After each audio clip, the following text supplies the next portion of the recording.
Hello, good evening. It's 10 p.m. in Accra, 11 p.m. in Lagos, Nigeria. My name is Stephen Enti, and this is News at 10.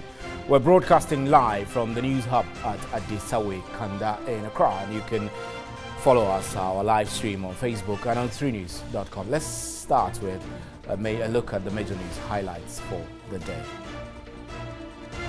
Ghana loses $100 million to illegal, unreported and unregulated fishing practices along its coastline. The illegal fishing practices have accounted for the depletion of fish stock in Ghana's waters, making the country spend over $142 million on fish imports. Stakeholders at a ministerial meeting are proposing stiffer regulations to manage the situation. The Speaker of Parliament has since referred the matter to the Privileges Committee for further investigations.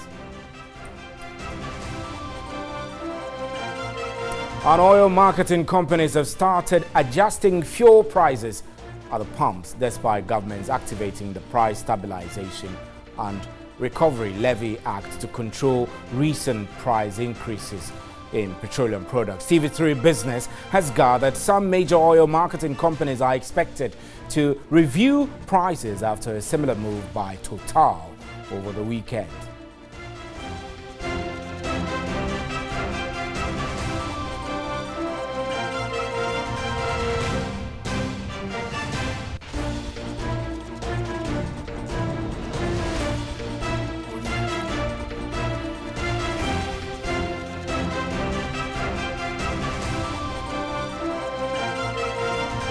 And government has taken delivery of a fleet of 34 armored VIP vehicles and 100 Toyota Corolla cars at a cost of $8.8 million.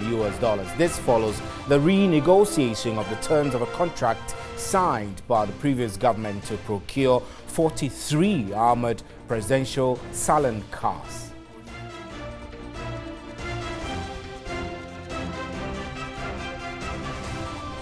Those were our major news highlights. Remember, you can hear us live on 3FM 92.7. We're also streaming live on Facebook and on 3news.com. Up next is the big one.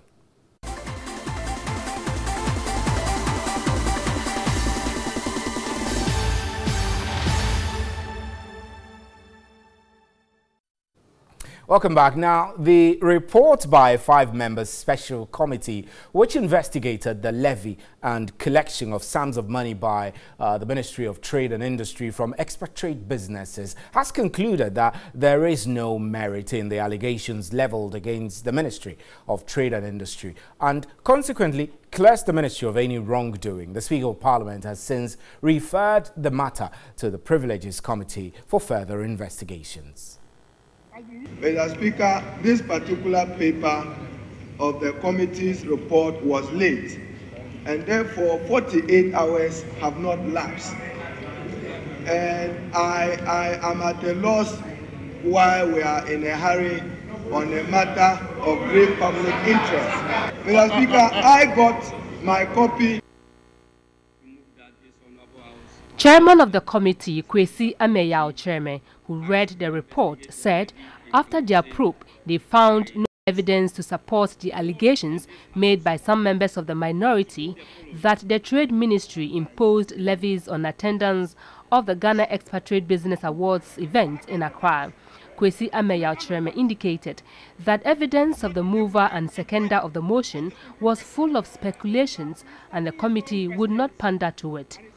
The conclusions of the report also noted that the Trade Ministry acted within the law by issuing General Counterfoil Receipt (GCR) in receipt of the payments. The report further recommended the need to have a second look at a recall of Parliament, adding the recent recall of members was needlessly invoked. The chairman concluded saying there was no merit in the allegations and asked that the House adopt the report. The Trade Minister, Alan Kyerematen, wanted the minority charged with causing financial loss to the state. The image of our dear country had sunk so low as a result of this matter. Are we now to believe that the judgment of Honorable Okudzeto is now the litmus test for judging the image of our country. He went further to make specific allegations of extortion, which he was neither able to prove nor sustain. The Speaker in his ruling condemned the act by the minority and referred the matter to the Privileges Committee for further investigation. Fishing interrogatories, as they are called in law, fishing interrogatories, are frowned upon by courts of competent jurisdiction throughout the world. An allegation must not simply be thrown into the air and then you ask Parliament to go investigate. They must be substantial and not an abuse of due process. Counsel for the Millennium Excellence Foundation says the minority action has caused the foundation loss of revenue and affected investor confidence. Despite the untruths now having been laid to rest, and though much gladdened by its exoneration, my clients have found that this acquittal has come at a heavy cost to its hitherto unsullied and unquestionable reputation. This is not to mention the heavy cost that these false allegations have caused the country also to suffer in terms of the commitment of foreigners to making of foreign direct investments, market confidence, and the image of the leadership of the Republic of Ghana on the international platform. And the minority in Parliament Tuesday staged a walkout before the debate of the Kashfo seat report could begin. The minority leader, Haruna Iddrisu, said members were not given copies of the report on time to enable them peruse it for effective debate. Mr. Speaker, this particular paper of the committee's report was late, and therefore 48 hours have not lapsed. And I am at a loss why we are in a hurry on a matter of great public interest. Mr. Speaker, I got my copy of the report only this morning. And all members got their copies only this morning. Mr. Speaker, 146-page report. In the interest of transparency and accountability, this matter cannot be railroaded. I'm holding with me here the verbatim report of the committee, a submission of the Controller and Accountant General of Ghana. I'm interested in improving systems and processes.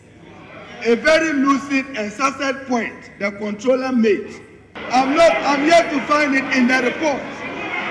I'm yet, very important from Controller, it's not in the report. I need to read. So, Mr. Speaker, this report is one-sided by the chairman, members of the minority. I'm sorry, Mr. Speaker, will be guided. You can proceed with the motion, but the minority is unable to participate in this process. The minority side then staged a walkout.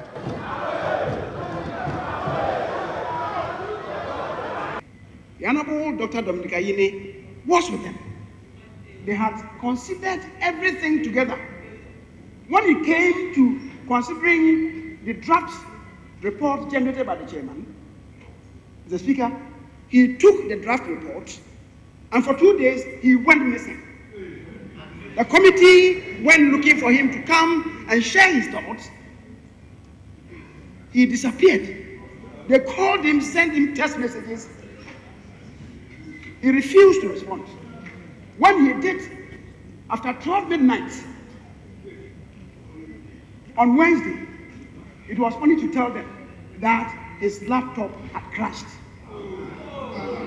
Cock and bull stories. Clearly, they wanted to hold this house ransom. The minority later held a news conference. And earlier on News 360, my colleague Alfred Akansi engaged Dr. Dominic Ayene, a member of the Cash for Seat Committee and MP for Bolgatanga East, and also the chairman of the committee and MP for Sunyani East, Kwesi Ameyaw-Kyereme. One of the reasons the minority gave in walking out today was because they did not get this report on time. Exactly when did you give it to them? I will not be able to tell you exactly when they had it, because when reports are distributed, they are put in your pigeonholes. When you go to pick it, it's when you had it. I see. So Honorable Dominic Ayene, when did you have your report? Because one of the reasons you gave for walking out was because you did not have this report early to peruse it, to contribute meaningfully to this debate. In my case, because I am a member of the committee, and I was very curious to see what the majority had put in their report. Right. I called the clerk of the committee towards the close of the day, and as chairman has said, by the close of the day, they had certain copies ready. Right. So when I called her around 5:30, she told me that in 30 minutes, I could send someone to actually pick a copy for me. That was yesterday. That was yesterday. Mm-hmm. So I sent someone, I called the dispatch rider around 6 o'clock, and then he brought me the report. He brought the report to my office around 7:30 in the evening. And I called Honorable Aveji and asked him whether he had a copy of the report. And he also said he had left Parliament and he was going to call the clerk to see if it can be delivered to him. This was at the close of the day. Mm-hmm. So majority of members, I'm sure, did not have their copies by the close of day yesterday. And most of them would have gone to their pigeonholes to pick the copies this morning. I listened to the majority leader, and I think that, Chairman, you would corroborate with the majority leader's point that you were trying, I mean, the committee was trying to get to you, Honorable. Your phone was off. You kept saying your battery was low. At the point, your laptop, at the point, your prepaid credit has finished, and so you didn't have light in your house. Was it really the case that you were just giving us, the Honorable Osemensa Bonsu, that you're putting cock and bull stories just to prevent the committee from getting to you? That is not true. I'm a very diligent person. I'm very meticulous. And throughout, I tried as much as possible to keep chairman informed of progress. I must tell you that when I got his report, it took me by surprise. At Wednesday in the afternoon, when he gave me the 17-page document and said this was a draft report that he had prepared, right, I told myself that I needed to respond to some of the findings of fact that he had made. Okay, these were, remember that these were not the findings of fact of the committee as a whole. Right. He had prepared a draft. And our standing orders, order 210, sub order 1. You say is a clerk?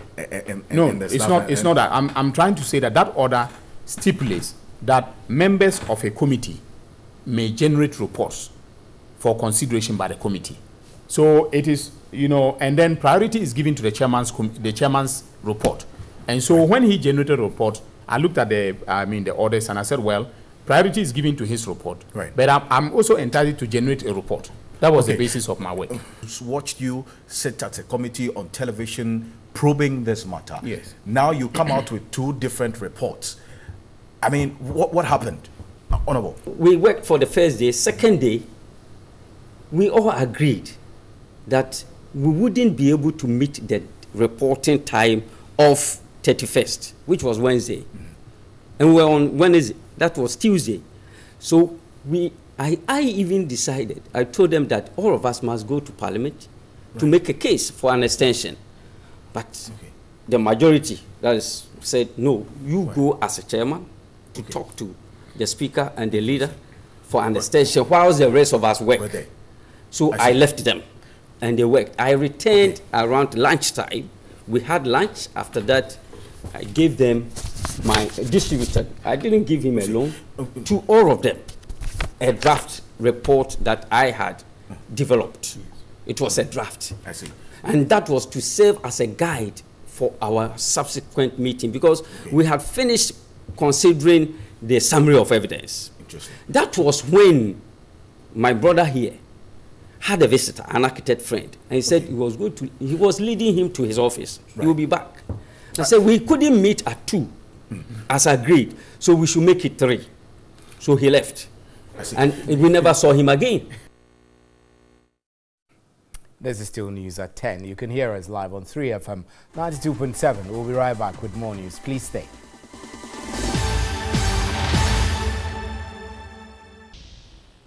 Welcome back. Now, the Police Transformation Program has been launched in Accra with focus on enhancing public confidence in the police service. Welfare of personnel is paramount in the 10-year strategic plan as short and long-term strategies are being introduced to equip the service.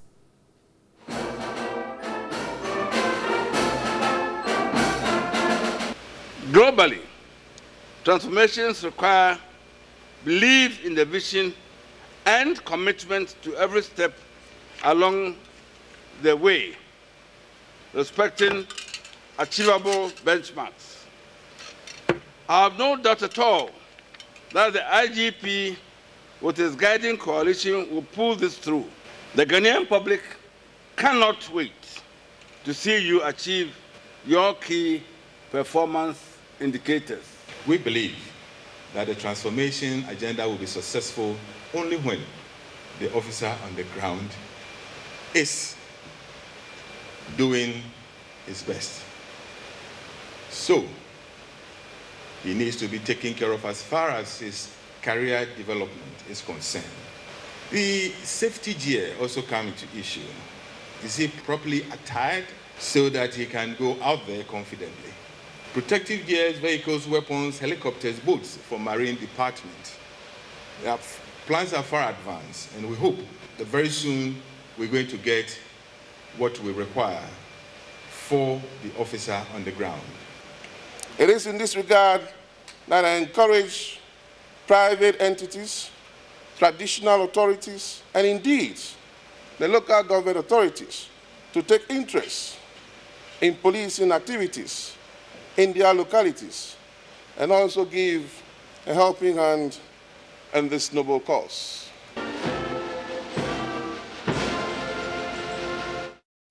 Let's get on to the telephone lines and speak with Edem Senanu, co-chair of the Citizens Ghana Movement Against Corruption. Mr. Senanu, good evening. I thank you very much. The police service has consistently been among the most corrupt public institutions in Ghana. Has the hierarchy of the police done enough from where you stand to reduce or do away with these perceptions? No, obviously they haven't done enough. And I think that the same way in which people do mystery shopping and go around, they ought to consider doing some mystery shopping and engage their own men on the ground. When we, the commoners, meet the men on the ground and they begin to ask for the 1 CD, 2 CD and detain you and waste your time, it doesn't serve the interest of this country at all. So I don't think that they have done enough. And the service today, I mean, I'm sure you've been following the launch of the police transformation program to build public confidence in the service. Where do you think the public confidence building should start from? The top or the down? It should start from the top. I think that sometimes there's clearly a disconnect between the leadership and the rank and file at the bottom and what is going on. And sometimes you engage them and the defensive nature of the police makes you feel these guys are not ready to admit that things are so bad. How are they really going to bring this change? I think it should start from the top, and that's why I was proposing, look, they probably should put off their uniforms and do some ground going around talking to ordinary Ghanaians themselves and engaging their own men if they can do that in Mahti. And find out how bad it is. Then, when they sit down to do this, they will understand the gravity of the situation. One of our reporters just yesterday encountered a police officer who actually took bribe from her using mobile money. I mean, mobile money registered as a merchant. And then she virtually just forced the reporter, alleging that she jumped the red when she didn't, to actually send money from her mobile phone as mobile money, and the officer insisted in taking it. So you have suggested that perhaps the officers should take off their uniforms and get to town and fish out some of these things. But how realistic is that approach to dealing with the root cause of the corruption among, well, I don't want to say the majority of police officers, but among the few bad nuts in the service? Well, I'm not quite sure whether you're right as it's few bad nuts, because now it's so brazen. They stop you. Your boys are on the ground. You see, today is a weekend, anything for us. They're now so open and brazen about it that if the police are serious about improving their performance and the public perception, it's going to take a lot of in cleansing, which means that they're going to have to let go of quite a number of people who set the wrong examples and others just follow.